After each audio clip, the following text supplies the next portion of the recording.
시청자 여러분 안녕하십니까, 이영풍 팀입니다. 최민희 과방위원장 아시죠? 최민희 과방위원장이 검찰에 고발됐습니다. 고발된 사유는 아주 특이한데요. 제가 그 관련 내용을 좀 먼저 말씀을 드리고 또 배경 설명 그리고 논평 좀 드리겠습니다.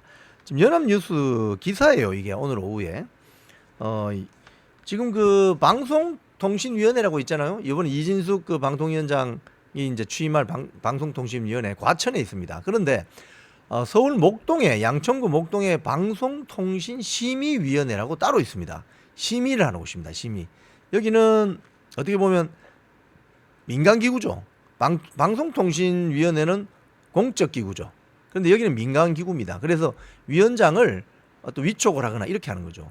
그러니까 방송통신위원장처럼 뭐 청문회도 없고 위촉을 해서 뭐 추천해서 위촉해서 들어가서 서로 호선해서 위원장 뽑고 그렇게 하는 겁니다. 그런데 굉장히 방송통신심의위원회 역할이 지대합니다. 왜냐하면 문재인 정권 때는 방송통신심의위원장이 누구였냐면 KBS 사장이었던 정현주 씨였습니다.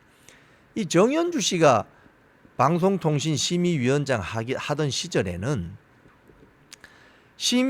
방송통신 내용에 대한 이의 신청을 하면 뭐 최장 한 7, 8개월 동안 처리가 안 되고 기다린다는 거예요. 그 당시에 어떤 언론 보도를 보면. 그 이유가 뭐냐? 이러면 접수된 순서대로 핸들링을 한다. 접수된 순서대로 처리한다. 이런 어처구니 없는 이야기를 했습니다. 우리 그 방송 내용 중에 사회적인 어떤 무리를 일으키는 내용이 있거나 이런 게 있으면 빨리빨리 방송심의위원회에서 처리해서 문제가 있으면 뭐 법정 제재를 하고 또는 어떤 조치를 취해줘야 그 방송을 봤던 시청자들이 이게 가짜 뉴스인지 음모론 뉴스인지 실체적 진실이 있는 것인지 알 텐데, 사회적 논란이 있는 뉴스에 대해서 한 7, 8개월씩 핸들링 하게 되면은 그 사실상 대한민국 미디어 시장이 가짜 뉴스가 판치게 되는 거의 그 가짜 뉴스 뭐 음모론 뉴스가 판치게 되는 그런 어떤 쓰레기장 같은 어떤 그걸 방치하겠다는, 그게 사실은 정현주 방심위의 문제였습니다. 근데 이번엔 유희림 방심위원장이 윤석열 정권 들어오고 나서 들어가서 패스트 트랙이라고 해가지고 사회적인 논란이 큰 사안에 대해서는 빨리빨리 심의하는 그런 제도도 만들었어요. 그래서 최근에 뭐 벌어지는 이런 것들을 보면은 뭐 논란이 심하다 이러면 빨리 신속 처리해서 이 궁금증이나 의문점을 해소하는, 잘하고 있는 거예요. 아주 유일인 방심위원장이 이런 점은 되게 잘한다 이런 평가를 받고 있거든요. 자, 그런데 유일인 방송통신심의위원장이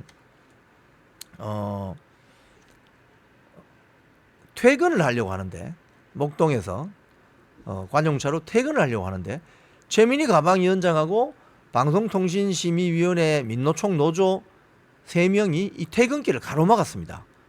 그래가지고 자칫 잘못하면 교통사고가 날 뻔한 일이 있었습니다. 그게 언제냐? 지난 23일이죠. 23일인 것 같습니다. 23일날 무슨 일이 있었냐면요. 9명의 방심위원 중에서 그 전날 임기가 만료된 유희림 위원장하고, 근데 유희림 위원장이 재취임을 하게 됐습니다. 방심위원으로. 뭐 강경필 변호사, 김정수 국민대 교수 뭐 이렇게 위촉이 됐는데 이 회의가 끝나고 이제 유희림 위원장이 자신의 차를 타고 이제 퇴근하려고 하는데 그 지하 주차장에서 차 올라오는 곳이 있거든요. 거기에 최민희 그 가방위원장하고 방심위 민노총 노조 지부의 3명이 나와가지고 이 차를 막았습니다.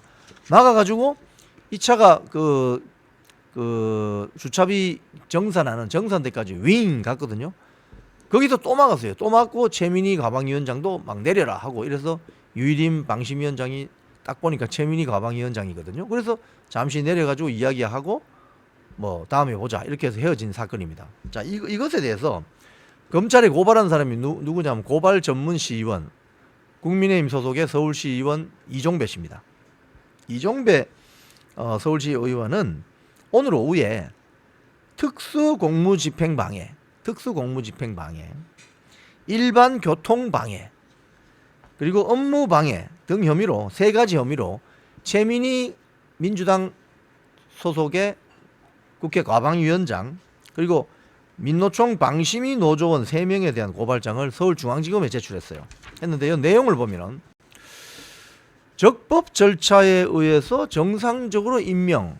그러니까 그날 오후에 적법적으로 위원들이 모여서 서로 호선해서 방심위원장을 정하면 되는 거거든요. 이거 민간기구입니다.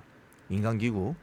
방송통신위원회처럼 정부 산하기구가 아니에요. 이거 민간기구예요. 그냥.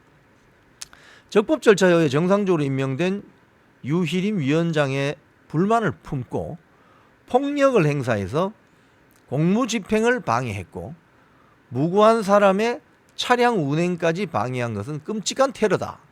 이렇게 고발장에 적시했습니다. 그리고 방심위 그 민노총 노조원 3명에 대해서도 민주당과 한패가 되어서 방심위원장의 폭력을 행사해서 공무집행을 방해한 것은 방송의 중립성과 공정성을 심각하게 훼손하는 중범죄다. 이렇게 고발장에 적시했습니다. 이게 이제 그날 이제 그 유일인 방심위원장이 임기가 다 끝나간다 해서 이제 곧 퇴임할 것이다 이런 분위기 속에서 갑자기 유일인 방심위원장이 그 사무실로 출근을 해서 위원들이 모여서 오후 전체 회의를 열었어요. 그리고 유일인 위원장을 다시 서로 호선해서 임기 3년의 위원장으로 호선했어요. 그럼 절차적으로 문제 없는 거 아닙니까? 자유민주주의는 절차적인 정당성이 중요합니다. 자, 그래서 예상치 못했던 위촉, 위원장 호선이 이루어지자 최민희 과방위원장이 방심위에 항의 방문한다고 해서 출동했어요. 그리고 방심위 민노총 노조도 유 위원장의 퇴근길을 가로막는 등 항의 표현을 했다는 거예요. 유일임 위원장은 여기에 대해서 국회에 출석해서 이렇게 이야기했습니다. 이게 지금 마치 112 범죄 신고와 119 화재 신고처럼 방심위 민원 심의를 잠시라도 멈출 수 없어서 시급하게 위원장을 호선하게 됐다. 잘했네요. 지금 제가 정현주 전 방심위원장 이야기를 하는 이유는 정현주 방심위원장 시기에 대한민국 언론 미디어 시장이 어떻게 돌아갔느냐. 예를 들자면 뭐 김어준, 뭐 김재동, 주진우, 뭐 또 누구죠? 신장식, 뭐 등등 MBC, KBS 뭐 등등 뭐 저 유튜브까지 해서 뭐 이런 확인되지 않은 가짜 뉴스 이런 것들이 창궐했습니다. 그런데 거기에 대한 궁금증이나 의혹을 해소해 줄 수 있는 정말 핵심 기구가 방송통신심의위원회입니다. 그런데 그 심의 기능이 한다고는 하는데 이의 신청해서 결론 날 때까지 한 7, 8개월 걸리면 그거 하나만 한 거 아닙니까? 왜? 방송통신을 통해서 나간 뉴스가 지금 국민적인 막 논란에 대해서 엄청난 논쟁거리가 되어 있는데 7, 8개월 뒤에 결론을 낸다고 하면 그 결론을 안 내겠다는 소리죠. 안 내겠다는 소리입니다. 그리고 그 뉴스라는 게 문제가 되어서 뭐 서로 고소고발전이 벌어져서 법원에 뭐 예를 들면 검찰에 고소고발장이 들어가고 그게 기소가 되어서 뭐 재판이 되고 이러면 그럴 동안 방심위는 아무 일도 안 하겠다는 거거든요. 얼마나 무책임한 방송통신심의위원회입니까? 이걸 해소하기 위해서 유일인 방심위원장은 신속 처리 이런 것들을 한다 이 말입니다. 그런 방심위원장이 새로운 임기 3년을 서로 간에 위원들끼리 호선되어서 결정했는데 그게 뭐가 문제죠? 그 왜 최민희 과방위원장이 여의도 국회에서 목동까지 달려와가지고 그 차를 막고 이래야 되는 거죠?